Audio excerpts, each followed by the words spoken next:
دلائل موجود ہیں تو اس میں احتیاط کا تقاضا کیا ہونا چاہیے.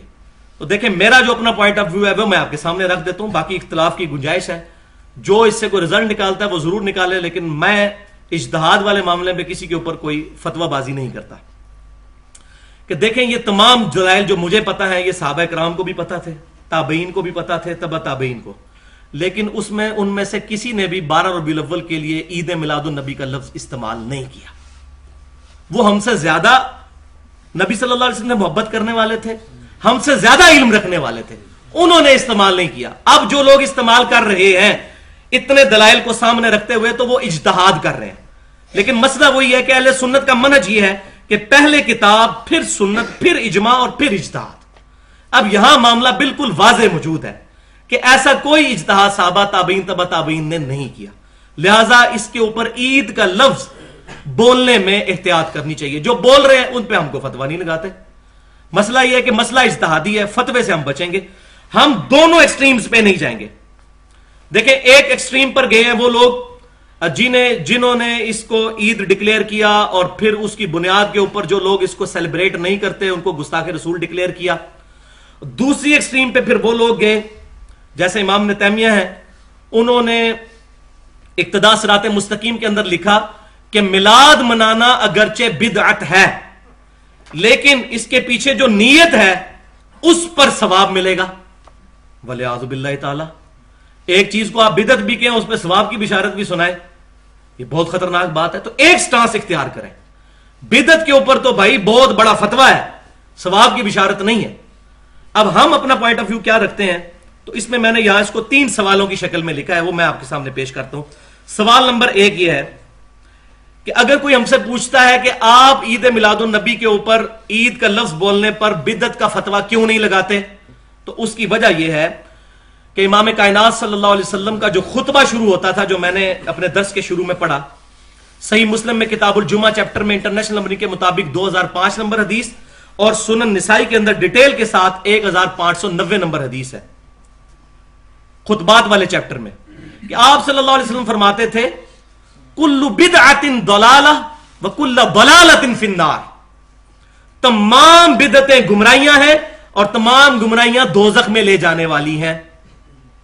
اب کسی اہل قبلہ اہل کلمہ پر دوزخ کا فتویٰ ہم کیسے لگا دیں؟ ہاں یہ کہا جا سکتا ہے کہ اگر میں یہ کام کروں گا تو میں بدعتی ہو جاؤں گا, اس طرح کہا جا سکتا ہے. کسی کو نہ کہیں, کیونکہ فتویٰ یہ اہل سنت کا منہج نہیں ہے, یہ خوارج کا طریقہ ہے. اہل سنت ہمیشہ غلطیوں کو واضح کر کے معاملہ چھوڑ دیتے ہیں, آگے جس کو توفیق ہوگی وہ خود بخود ہی اس کو ایکسپٹ کر لے گا, جس کی قسمت میں ہدایت لکھی ہوگی. اچھا, سوال نمبر 2 کہ اگر منانا ثابت نہیں تو کیا حرج ہے؟ یہ بھی اکثر سوال ہوتا ہے, کیا حرج ہے اگر کوئی شخص 12 ربیع الاول کو اس طریقے سے جھنڈیاں اور جلوس یہ تمام چیزیں کرتا ہے, تو یہ منع بھی کہیں نہیں ہے. جب منع نہیں ہے تو آپ کیوں نہیں کرتے؟ تو اس کا جواب ہم یہ دیتے ہیں کہ اگر یہی قاعدہ بنا لیا جائے کہ جو چیز منع نہیں ہے وہ کر لی جائے, تو میں آپ کو چھوٹی سی بات صرف بتاتا ہوں. صحیح بخاری اور صحیح مسلم کی متفق علیہ حدیث ہے. صحیح بخاری کتاب الاذان چیپٹر میں 608 نمبر حدیث, صحیح مسلم کتاب الصلاۃ چیپٹر میں 859 نمبر حدیث, کہ جب اذان دی جاتی ہے تو اذان کی آواز سے شیطان کی ہوا خارج ہو جاتی ہے اور وہاں سے بھاگ جاتا ہے. تو کیا حرج ہے کہ ہم جنازے کی نماز اور عید کی نماز کی بھی اذان لے لیا کریں؟ یہ ہے علمی جواب, منطقی جواب, لاجیکل. کوئی بریلوی, دیوبندی, اہل حدیث, شیعہ یہ جرت ہی نہیں کرے گا. تو ہم کہتے ہیں بھائیو جرت کرو, اذان دینا کوئی برا کام ہے؟ اذان سے تو شیطان بھاگتا ہے. تو بعض لوگ تو شیطان کے ہتھے چڑھے ہوئے پڑھتے خالی عید کی نماز ہے, عید کی نماز کی تو 2 اذانیں ہونی چاہیے تاکہ شیطان بھاگے. وہ کہیں گے نہیں ثابت نہیں. تو ہم کہتے ہیں بھائی آپ نے خود فارمولہ بنایا ہے کہ ثابت نہیں تو کیا ہوا, منع تو کوئی نہیں, تو منع کہاں ہے اذان دینا؟ جنازے کی نماز کی اذان, عید کی نماز کی اذان ہمیں دکھائیں دنیا کی کس حدیث میں منع ہے؟ کوئی نہیں منع. کرتے کیوں نہیں؟ ثابت نہیں. تو بھائی ہم بھی تو یہی بات کر رہے ہیں کہ خالی یہ بات کر دینا کافی نہیں ہے. اب یہ ساری جو بیماریاں نا پبلک کی, مجھے اس لیے پتا ہے کہ میں خود 31 سال بریلوی رہا ہوں, مجھے پتا ہے کہ کیا جھوٹے اس طرح کے دعوے پروپیگیٹ کیے جاتے ہیں. میں دیوبندیوں کے ساتھ بھی رہا ہوں, اہل حدیثوں کے ساتھ بھی, شیعوں کے ساتھ بھی رہا ہوں, جنہوں پنجابی کہتے ہیں نا دائیاں کو ٹیڈ نہیں چھپے ہوتے. یہ کیا کیا طریقوں سے امت کو ورگلایا جاتا ہے. اب سوال نمبر اسی کانٹیکسٹ میں پھر یہ بھی مثال دی جاتی ہے, دیکھیں جی اقبال ڈے منایا جاتا ہے, جناح ڈے منایا جاتا ہے, 14 اگست منائی جاتی ہے, اور بچوں کی برتھ ڈے منائی جاتی ہے, نبی واری انہوں موت پہ جاتی ہے. یہ بغض ہے نبی صلی اللہ علیہ وسلم کا, معاذ اللہ استغفر اللہ والعیاذ باللہ. یہ بغض نہیں ہے. آپ معاملہ دیکھیں احتیاط کس طرف ہے. منائیں, ہر ہفتے منائیں, سوموار کا روزہ رکھیں, جو چیز ثابت ہے اس کو کریں, اور جہاں معاملہ ایسا ہے وہاں پیچھے ہٹ جائیں. تو یہ جناح ڈے کی اور اقبال ڈے اس کو کون ہم شرعی طور پہ کہتے ہیں, اس تمام چیزیں صحیح ہیں, اور وہ کون سی وہ شریعت کے محدثین ہیں کہ جن کی ایگزامپلیں ہمیں پیش کی جا رہی ہیں. کیا ہم نبی صلی اللہ علیہ وسلم کو معاذ اللہ استغفر اللہ ان دنیا داروں کے پیچھے ہم جو ہے وہ ان کے ساتھ کمپیئر کریں گے, ان کو ان کے ساتھ اینالوجی بنائیں گے؟ ان کی یہ ظلم ہے.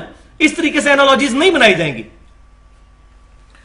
اور سوال نمبر 3 کہ جی پھر آپ ہر سال جو ہے وہ ربیع الاول جب یہ آتا ہے تو آپ ربیع الاول میں 12 ربیع الاول والے دن یہ تمام چیزیں ایکٹیویٹیز کیوں نہیں کرتے؟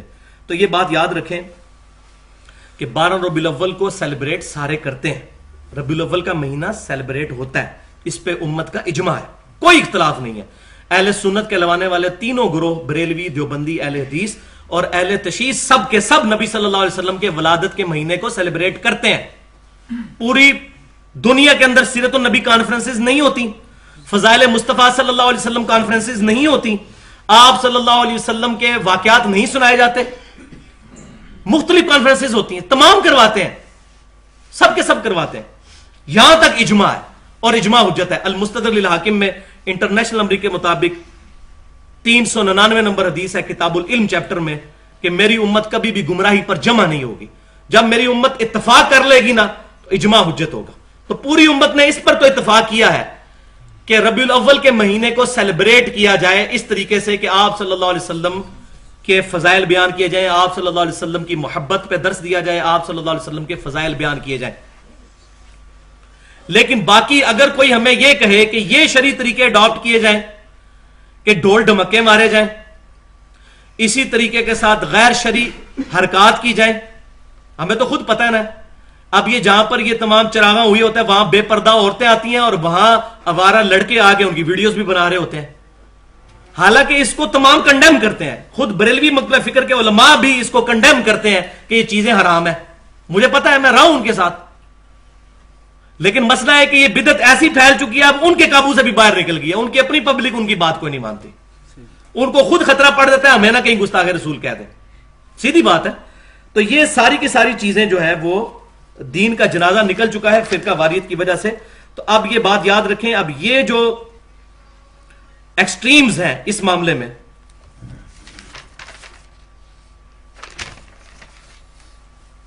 اس سے بچنا چاہیے. اہل قبلہ کے اوپر فتویٰ بازی نہیں کرنی چاہیے. کسی کو 12 ربیع الاول والے دن جھنڈیاں یا جھنڈے لگانے کے اوپر بدعتی نہ ڈکلیئر کیا جائے, یہ لفظ نہ بولا جائے. ان کی محبت کا معاملہ اللہ کے سپرد کرتے ہیں, ہم خود نہیں کرتے, ثابت نہیں اس طریقے سے, ہم زیادہ احتیاط پر ہیں, لیکن ان کے اوپر فتویٰ بازی نہیں کرتے. یہ بڑا معاملہ کریٹیکل ہے. اور دوسری طرف اس ایکسٹریم پہ وہ لوگ کہ جو لوگ یہ کہتے ہیں کہ جی جو لوگ 12 ربیع الاول والے دن جھنڈے اور جلوس میں شامل نہیں ہو رہے یہ گستاخ رسول ہیں, اس سے بڑا دنیا کا کوئی الزام نہیں ہے. پھر ان کو وہ شعر سنائے جاتے ہیں, نثار تیری چہل پہل پر ہزاروں عید ہے ربیع الاول سوائے ابلیس کے جہاں میں سبھی تو خوشیاں منا رہے ہیں. تو ہم آپ کو بتاتے ہیں ابلیس ہے کون ہے اور ابلیس کے ماننے والے اصل میں کون ہے.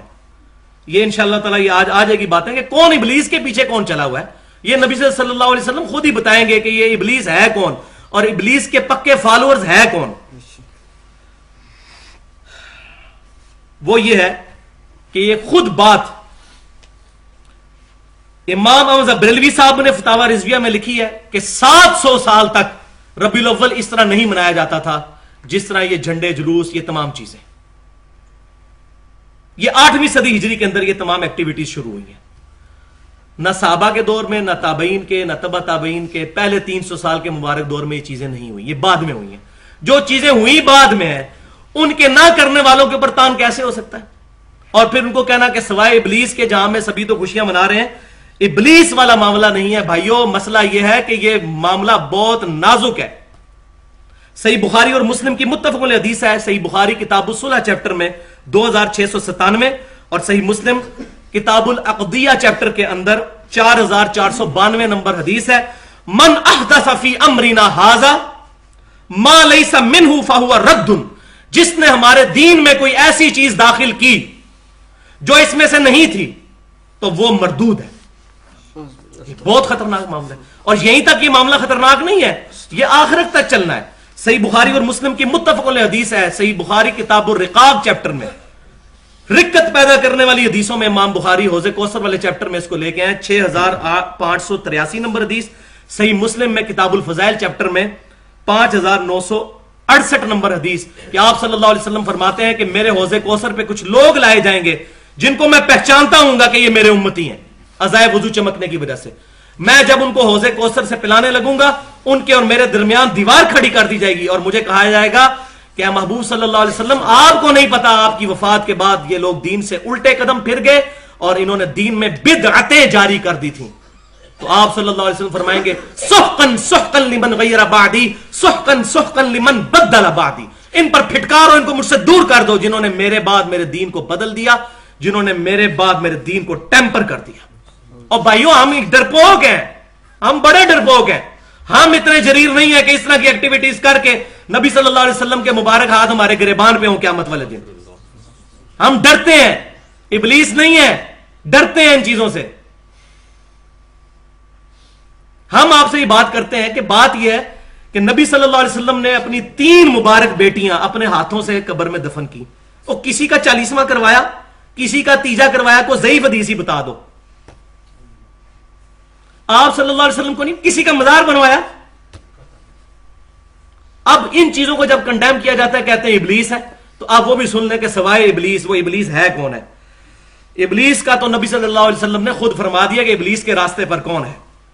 آپ صلی اللہ علیہ وآلہ وسلم نے یہ حدیث مسند امام احمد میں انٹرنیشنل نمبرنگ کے مطابق 4437 نمبر حدیث جلد 1 صفحہ 465 بہت رکت انگیز حدیث ہے کہ آپ صلی اللہ علیہ وآلہ وسلم نے زمین پر ایک لکیر کھینچی، زمین پر ایک لکیر کھینچی، سیدھی لکیر کھینچی آپ صلی اللہ علیہ وسلم نے ایسے. اس کے دائیں بائیں کچھ لکیریں کھینچی جس کو ہم اپنی ٹیکنیکل لینگویج میں کہتے ہیں فش بون ڈایاگرام. درمیان میں ایک لکیر، ادھر بھی کچھ لکیریں، ادھر بھی کچھ لکیریں. پھر آپ صلی اللہ علیہ وآلہ وسلم نے اس درمیان والی لکیر کے اوپر انگلی رکھ کر یوں لین کھینچی اور فرمایا یہ آیت پڑھی سورۃ الانعام آیت نمبر 153. یہ بتائے گا ابلیس کون ہے.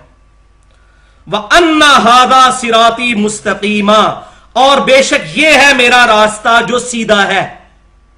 فَاتَّبِعُوهُ، اس کی پیروی کرو. وَلَا تَتَّبِعُوا السُّبُلَ، ادھر ادھر کے راستوں کی پیروی مت کرنا. فَتَفَرَّقَ بِكُمْ عَنْ سَبِيلِهِ، یہ تمہیں اللہ کے راستوں سے پھاڑ دیں گے، فرقہ واریت میں ڈال دیں گے. ذَلِكَ وَصَّاكُمْ بِهِ لَعَلَّكُمْ تَتَّقُونَ، یہ ہے وہ چیز جس کی اللہ تعالیٰ تمہیں وصیت کرتا ہے تاکہ تم تقوی اختیار کرو.